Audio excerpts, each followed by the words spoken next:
Assalamu alaikum et bienvenue à toi dans ce nouvel épisode de la saison 2 du podcast Vite en Coran. Je suis ravie de te retrouver. Si tu me découvres à travers cet épisode, je suis Younous, la fondatrice du projet Hafiz Coran Academy, la méthode destinée aux francophones pour apprendre l'arabe et mémoriser le Coran de manière ludique. Dans ce podcast, on parle motivation, organisation, conseils, sagesse et plein de magnifiques choses en rapport avec le Coran. Je te retrouve chaque vendredi, Inch'Allah, pour un nouvel épisode. Alors abonne-toi pour ne pas rater les prochains.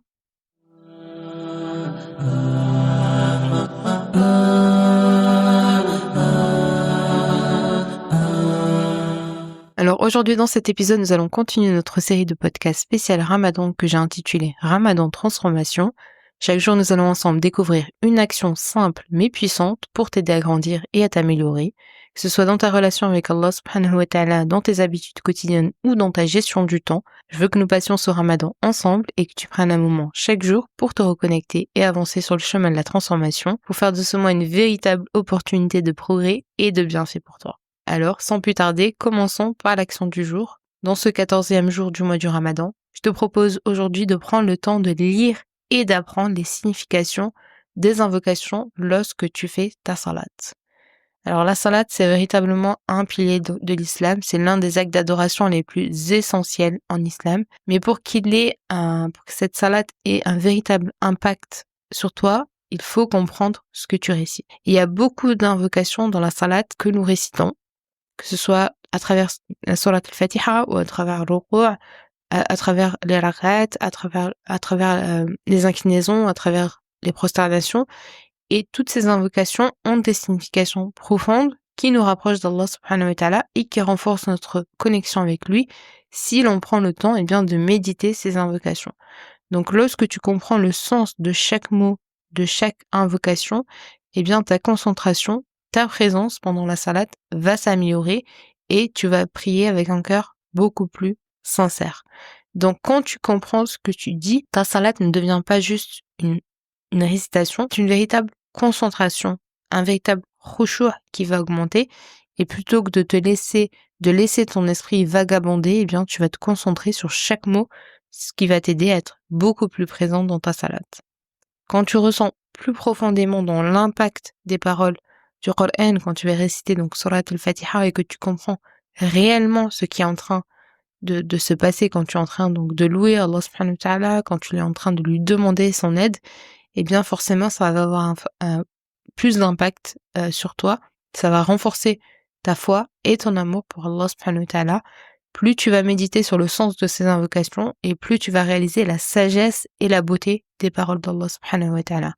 Alors que si tu ne comprends pas les paroles que tu récites pendant la salat, forcément ça va avoir beaucoup plus de conséquences sur ta connexion avec Allah subhanahu wa ta'ala et sur la profondeur de ta connexion avec lui.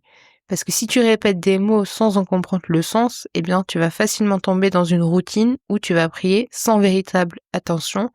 Et la salat, c'est un moment d'échange avec Allah subhanahu wa ta'ala, et c'est pas simplement une simple récitation. Forcément, si tu ne comprends pas ce que tu dis, tu vas perdre une opportunité d'obtenir plus de sérénité, plus de khushu', et le manque de compréhension, il va diminuer ton niveau de concentration, puisque lorsque tu ne sais pas ce que tu dis, ton esprit va facilement vagabonder vers des préoccupations quotidiennes, et à chaque fois qu'on commence à faire la salat, il y a tout le temps des idées qui vont venir dans notre esprit, des idées auxquelles on n'avait pas pensé 2 minutes avant. Donc lorsque tu récites donc une invocation, fais une pause et rappelle-toi de ce que signifient donc les mots pour toi. Si tu ne ressens pas donc l'impact spirituel de tes paroles, quand tu dis par exemple c'est toi seul que nous adorons, c'est toi seul dont nous implorons l'aide, normalement tu dois ressentir une totale dépendance à Allah subhanahu wa ta'ala. Mais si tu ne comprends pas cette ayah, tu vas passer à côté de l'émotion et de l'élévation que t'apporte cette ayah, puisqu'on est quand même en train de demander à Allah subhanahu wa ta'ala que nous sommes en train de l'adorer et que c'est lui seul dont nous implorons l'aide. Donc il faut quand même être connecté à cette parole quand on est en train de le dire. Donc avant chaque salat, essaie de prendre quelques secondes pour te rappeler de ce que tu vas dire et du sens de ta salat. Donc il faut pas passer à côté donc de la puissance de toutes ces invocations, parce que la salat c'est un moment privilégié où tu demandes à Allah subhanahu wa ta'ala ce dont tu as besoin. Donc si tu ne sais pas ce que tu es en train de dire, tu vas passer à côté de la profondeur de ces invocations. Donc tu risques également de perdre l'opportunité d'améliorer ta foi et ta relation avec Allah subhanahu wa ta'ala, puisque notre religion, c'est une religion de compréhension, de méditation. Donc Allah subhanahu wa ta'ala nous demande de méditer sur ces paroles et pas simplement de les réciter. Donc comprendre ce que tu dis, ça va te permettre de te rapprocher d'Allah subhanahu wa ta'ala avec sincérité, avec amour, au lieu de simplement suivre une habitude quotidienne de prier, donc 5 fois par jour. Donc quand on lit Surat al-Fatiha, donc chaque ayat de Surat al-Fatiha, c'est une demande sincère adressée à Allah subhanahu wa ta'ala de nous accorder sa guidée, de nous accorder sa miséricorde, de nous accorder donc le droit chemin.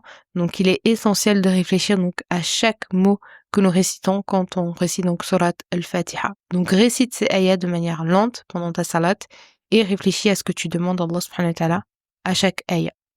Pareil, quand tu dis donc le takbir, Allahu Akbar, chaque fois que tu dis Allahu Akbar, rappelle-toi que rien n'est plus grand qu'Allah subhanahu wa ta'ala et que tout repose donc entre ses mains. Donc il faut vraiment être conscient de ce que tu affirmes, de ton engagement avec Allah subhanahu wa ta'ala et que tu mets donc toute ta confiance en lui. Pareil, quand tu fais donc la salutation en fin de salat, ce n'est pas quelque chose d'anodin, c'est quand même une salutation, donc tu réaffirmes ton témoignage donc de la shahada.